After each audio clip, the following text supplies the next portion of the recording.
It's literally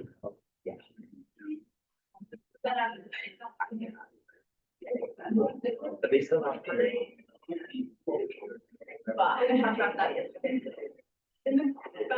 I'm always really positive. Yeah.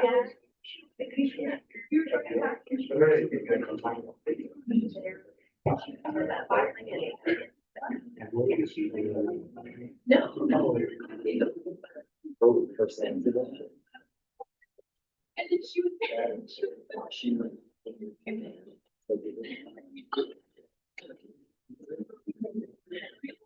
right.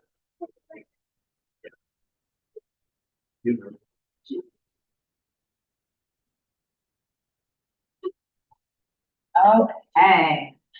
So for today, we're going to begin by continuing with our discussion of memory potentials, creative potentials, action potentials, and then we'll stop class about 10 minutes before the end of our time block to do a little bit of a recovery activity. So your first way of getting back some exam points as extra credit. Yeah, that's what we'll do at the end of class. But we're going to begin by continuing on with our material for a little bit. So last time we were talking about graded potentials. So this idea that we can have some small changes to our membrane potential in response to a stimulus that can eventually add up or not to an amount of charge change that gets us to negative 55, which is our threshold for kicking off an action potential.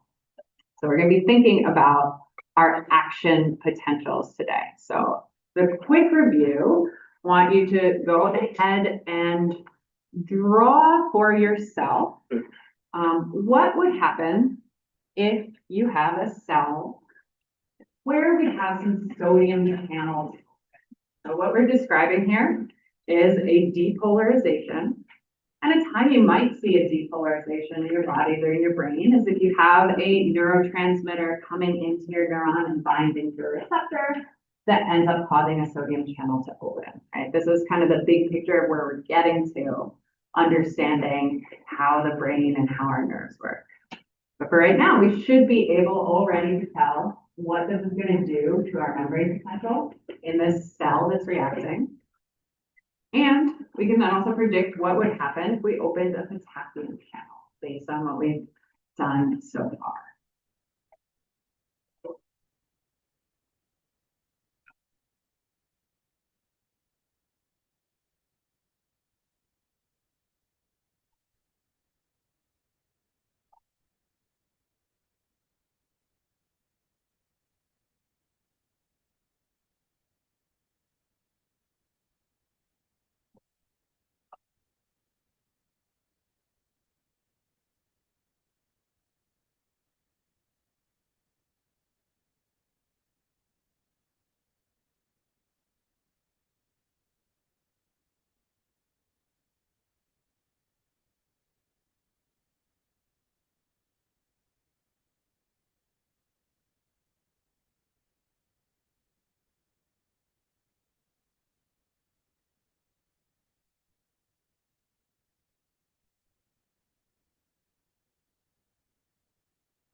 And draw our situation in the corner over here.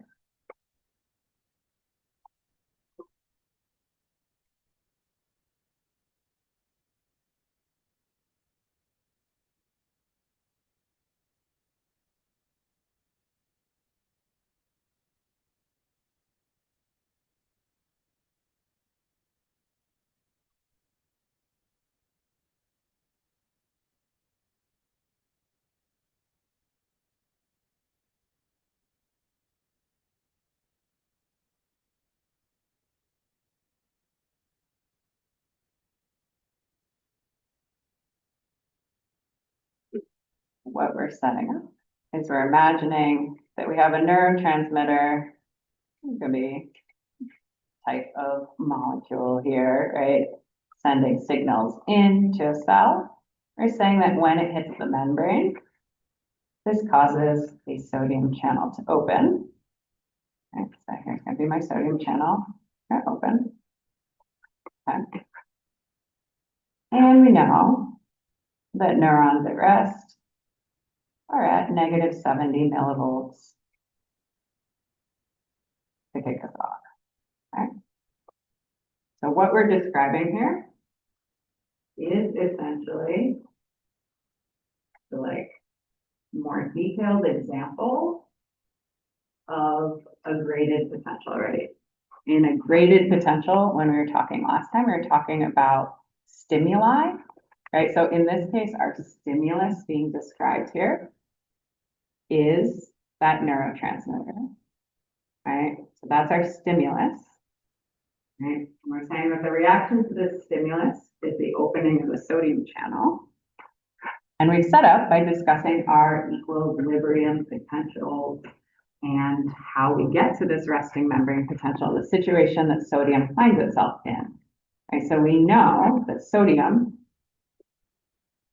equilibrium potential of positive 60, when it finds a way into a cell, it's going to shoot it. Right?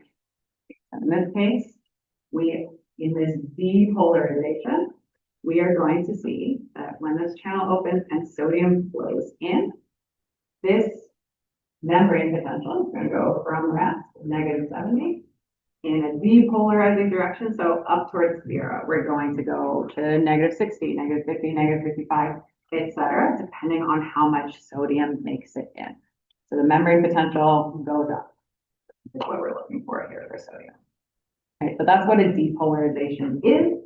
And as we've talked today about the depolarization phase of an action potential, we're going to be talking about this same process. We're just going to be thinking about it happening basically over here in the axon as we're sending this message on to the next cell in a chain. So we could have the same kind of setup with a different neurotransmitter or a different receptor acting as our signal, right? But instead of opening a sodium channel, we might open a potassium channel, right? That's a possibility.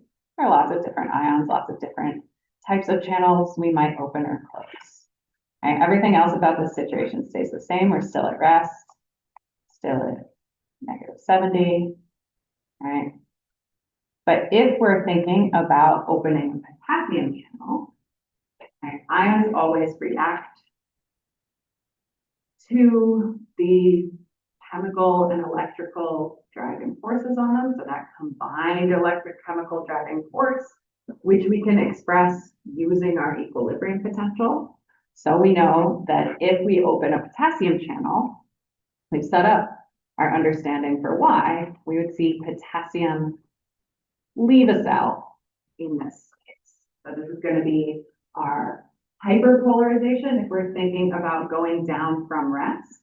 When we link it up to our action potential, we're going to see that going in this down direction also going to be responsible for our repolarization phase. So this is also part of what's going to get us back down towards our resting membrane potential when we've shifted away from it, when we've shifted up.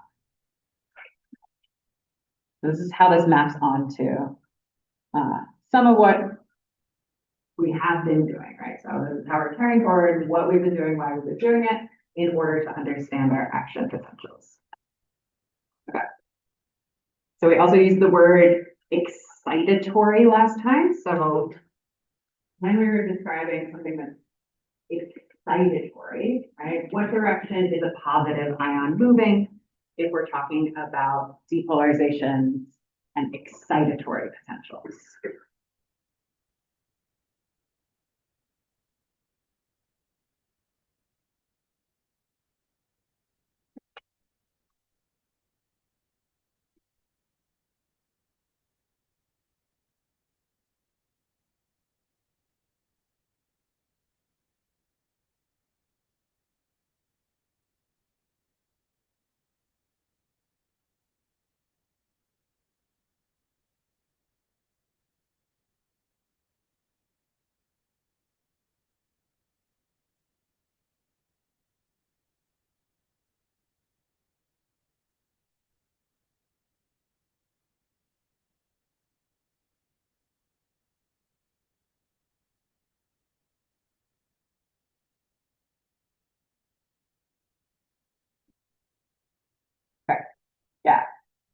So our general form of this idea is anytime we have a positive ion move into a cell, that causes a depolarization. If it moves into a cell, that cell is going to find its charge rising, right?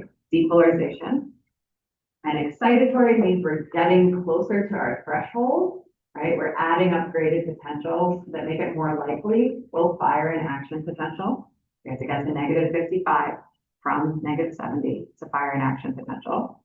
So when we have these ions come in, these positive ions, cations, that's excitatory.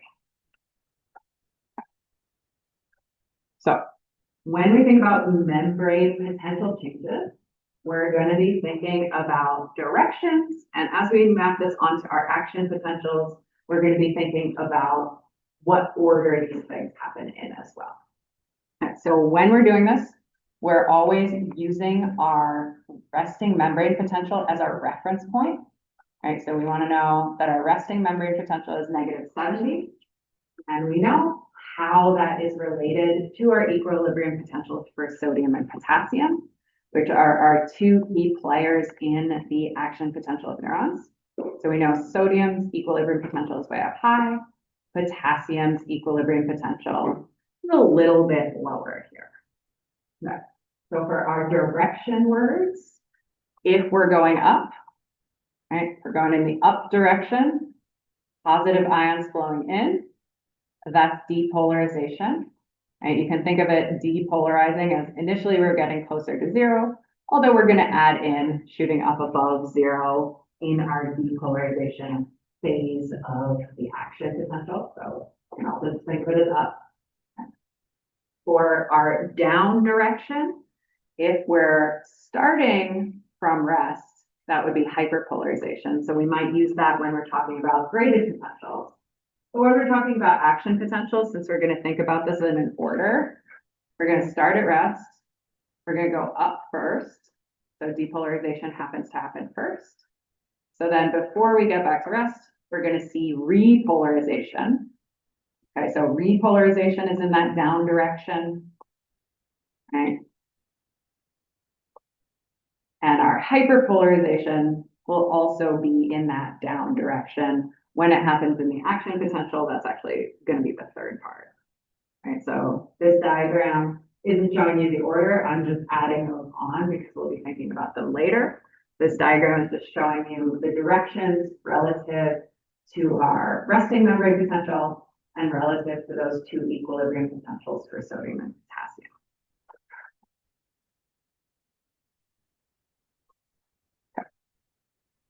So we're going to talk about a bunch of different ion channels throughout this course, and especially throughout this unit.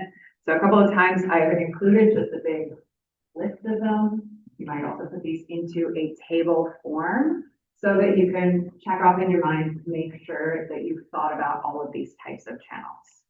So we've already talked about our leak channels, right? So for our leak channels, that's what was setting up our resting membrane potential. Right? So when we were saying that there are 25 times more channels or more permeability to potassium than sodium, what we were talking about were leak channels.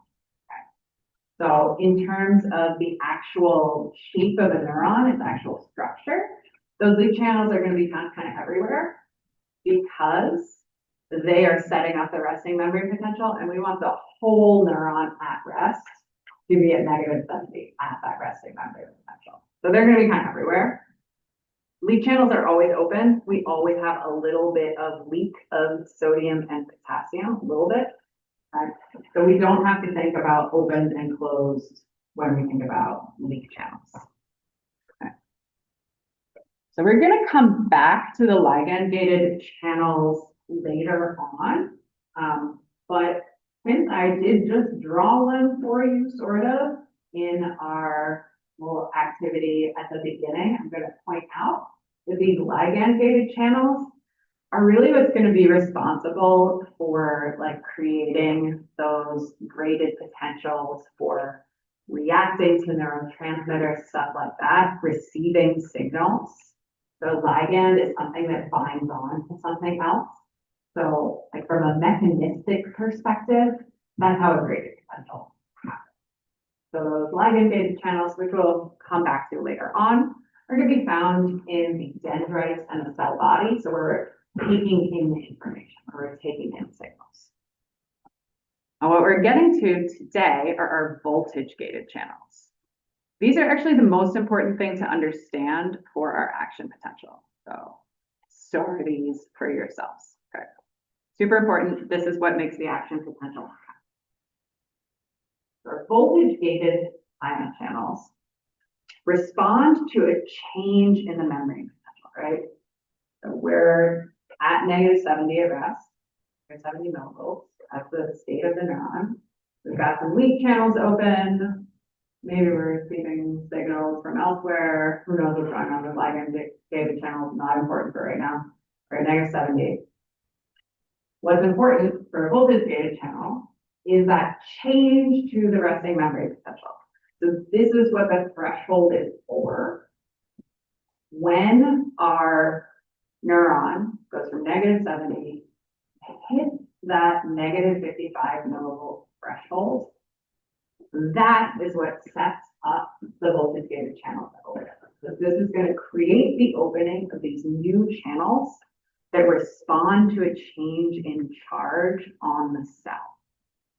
So these are going to be located in particular concentration in the parts of the cell where we're going to see the action potential running down the cell to talk to the next cell in line. So we're going to see neuron, person words, okay. Neuron. Okay. So we're going to see a lot of them in the axon hillock. So that hill, that little pinching off point, right? Axon hillock, we're going to see a lot of voltage-gated channels, and we're going to see a lot of voltage-gated channels in the axon itself.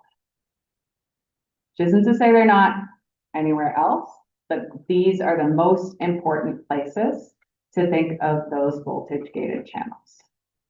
I'll have voltage-gated channels for both sodium and potassium. Their role is going to be to respond to a change in charge. And this is going to create a kind of domino effect where we have this continuation, this propagation of a change in charge all the way down the axon towards the axon terminal, so towards the end of the neuron. Finally, when we talk about the synapse and what happens at the end of the axon, at those axon terminals, we'll think about voltage-gated calcium channels as well. Those will be partially responsible for helping us release neurotransmitters. We'll come back to them. They are a type of voltage-gated channel, but one we probably won't talk about today.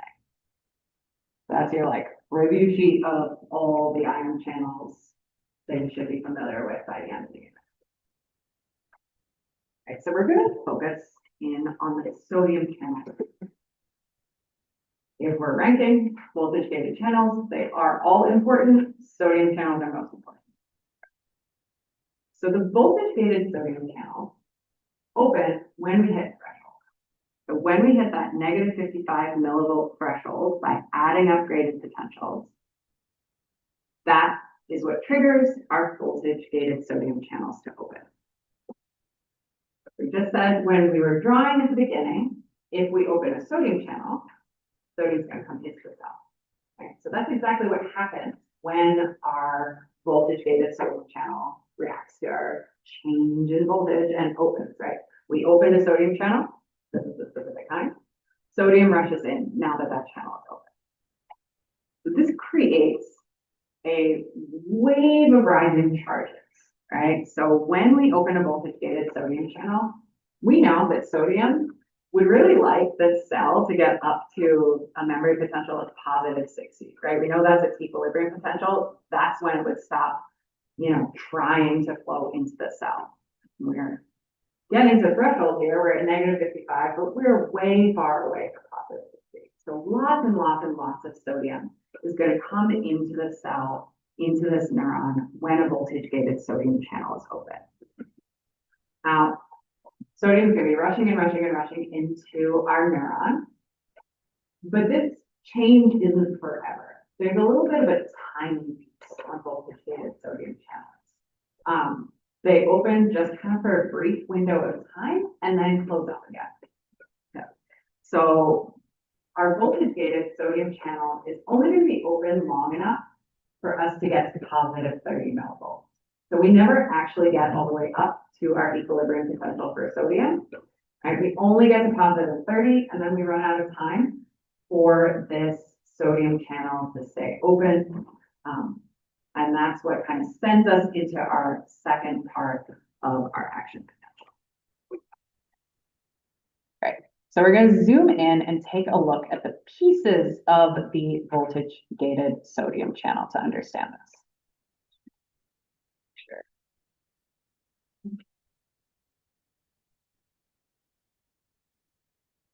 Yeah. Okay. We'll talk about some of them on this bigger picture.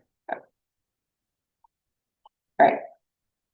So I'm going to focus just on this first part. Okay. So when you're looking at the shape of the voltage-gated sodium channel, you're going to notice there's kind of multiple things going on, right? So we can see that we're embedded in this phospholipid bilayer, right? So we're in the membrane, right? So this is an integral membrane protein. This is a transmembrane protein. It goes all the way across, okay? So it's got a part facing the extracellular fluid. It's got a part facing the intracellular fluid in contact with both. And if we pull out that shape, you can see, right, we've got our walls of the channel, right? We've got this little kind of door. Think of it like, maybe like a sliding door, we could think of it, being in the middle of this channel, right? And then we also have this thing kind of hanging off bottom on the inside of the cell, right, on the intracellular portion. Okay. So both of these are going to be important to the functioning of the sodium channel. So this part in the middle, this is our activation gate, right? So these little nubbins are our activation gate.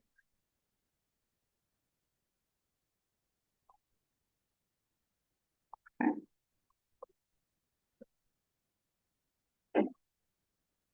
Okay.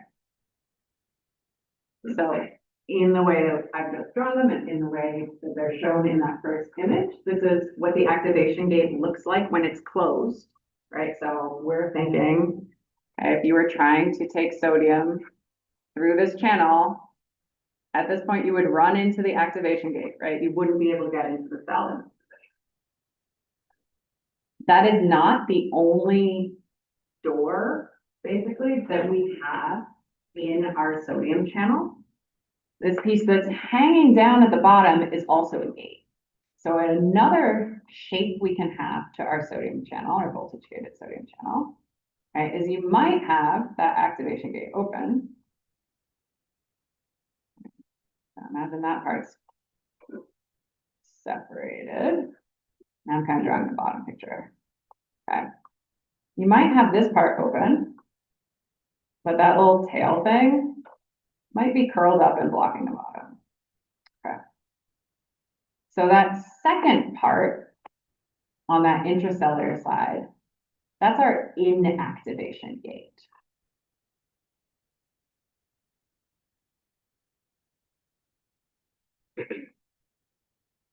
So we have two gates on our sodium channel, both an activation gate and an inactivation gate. Right? And if you're looking at this bottom picture that I've just drawn, right? This example, our activation gate is open, so I can get through that middle part of the channel, but I still can't get into the cell, right? I still can't get into the cell because it's plugged up by the inactivation gate. Okay. So in order for sodium to get into the cell through this voltage-gated sodium channel, we're going to need both of these pieces to be open. We're going to need the activation gate to be open, and we're going to need the inactivation gate to be open. Because otherwise, regardless of which part it is, there's going to be something blocking the sodium from getting into the cell. Okay. So that's what we're going to walk through, the order in which that kind of happens and these pieces move as we react to a change in voltage. Okay. So we've got our two gates on our voltage gated sodium channel, we've got our activation gate and our inactivation gate. So they have things that are controlling their movement. So the activation gate is initially closed, right? So we initially start out with a closed sodium channel because we have a closed activation gate. It activates, it opens when we see the appropriate voltage. So when we see that change to threshold, that activates our voltage gated sodium channel and it opens that activation gate. Okay. Also open throughout our depolarization phase of our action potential. So if we're going to depolarize, right, we're having sodium rushing into the cell. So that activation gate has to be open. We have to have our activated voltage gated sodium channel. This is actually one of the few times we see an example of positive feedback in the body. So when we talked about homeostasis, we talked about negative feedback as being responsible for maintaining constant predictable conditions in your body, right? So usually when we see a change, we see the body trying to pull you back down to normal. During the depolarization phase, every time we see sodium come into the cell and raise that membrane potential, right? It's gonna raise like neighboring patches of membrane closer to the threshold as well, right? So if you get to negative 55 in just one little pinpoint on your neuron, right? As soon as you have sodium flowing in through one open voltage gated channel, one voltage gated sodium channel, you're then going to have that effect kind of spreading out. Because now we have more positive charges in. The neighboring voltage gated sodium channel is probably going to open too, because the voltage is going to change at the next little patching membrane. So that's an example of positive feedback, this domino effect of one change creating the same change happening over and over. Okay. Our inactivation gate, so that hanging dangling on its bottom, is also important. Also reacting to voltage, but it's a little slower. It's also reacting to time. Okay. So we're going to see that that inactivation gate is going to be open during depolarization. Has to be, right? Because we need to be able to get through the whole sodium channel, the activation gate and the inactivation gate. But it is going to start to swing closed at the end of depolarization. So this is what cuts us off. This is why we don't get all the way up to positive 60, why we don't get all the way up to the equilibrium potential for sodium. Okay. We only get so far because this inactivation gate on this time delay swings closed. Okay. So when we look at the action potential and we see, oh, we spike up, but then we start to repolarize and the membrane potential starts to fall back down towards rest. So that's because our sodium can't get in anymore because this inactivation gate has swung closed. Okay. The other type of voltage gated channel we will see are our voltage gated potassium channels. Okay. So our voltage gated potassium channels are similar, right? So if you're going to spend time thinking about the structure of a voltage gated channel, which you should do, think about the sodium one. The potassium channels only have really one part that we have to think about.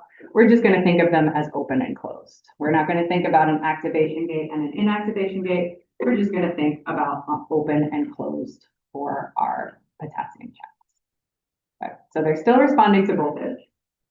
But the voltage gated potassium channels open a little bit later. So like, let me back up. So time-wise, we get to threshold, we get to negative 55. This opens the activation gate of our sodium channel. Sodium rushes into the cell. We get up to positive 30, but our inactivation gate on the sodium channel is starting to swing closed, so we don't get above positive 30. At the same time, as that inactivation gate on the sodium channels is swinging closed, that's when we start to see our voltage gated potassium channels opening up. So they're a little slower too, like that inactivation gate on the sodium channel. Because we're looking at a different ion though, we want to think about that ion. So instead of seeing potassium come into the cell, when a potassium channel opens, potassium leaves the cell. So that's why we see our memory potential go down at this point when our sodium channels are closing and potassium channels are opening. Because potassium starts to leave the cell, pulling positive charges out, dropping us back down, becoming more negative again. So on those voltage-gated potassium channels, they're still responding to voltage. They are a little slower, so they're kicking open a little bit later in time than the voltage-gated sodium channels. They only have one gate. And this is kind of the negative feedback that eventually turns off our runaway positive feedback of the sodium channel. So this is pulling us back down towards rest. So overall, if we look at our action potential, we got a lot of things going on in this diagram, so I'm going to point out what we're looking at. So our action potential in total is the red line. So the action potential is a change in the membrane potential from -70. We go up somehow with some combination of graded potentials. We hit -55, our threshold. Then we spike to +30. And then we repolarize. We drop down, down, down, down, down. We actually overshoot a little bit our resting membrane potential, and then eventually come back up and even out to -70. What the other two lines are showing you is the permeability of this neuron to sodium and potassium. Okay? So if we think about those lines, let's think about the sodium one first, right? What we're looking at with this line, P is permeability and A is sodium. So what we're seeing here is that when we start out at the resting membrane potential, our neuron is not very permeable to sodium. We got a couple leak channels, but not very many. We got a lot of force, or potential force. Sodium wants to move into the cell, but it can't because we don't have the permeability. That changes a little bit as we get up to -55, as we get to threshold, right? So the reason we can get there is that positive ions came into the cell. They are probably sodium ions, right? So the cell became a little more permeable. So some sodium ion channels open. And this membrane gets really permeable to sodium during our depolarization of the action potential. So this is when sodium is able to kind of free flow into the cell. As we start to repolarize, get back down to -70, we can see that permeability to sodium is sinking back down, right? So all those voltage gated sodium channels are closing up because their inactivation gate is swinging closed from the bottom, okay? So we see dropping permeability to sodium throughout the rest of these phases until we actually are just back at the original permeability to sodium.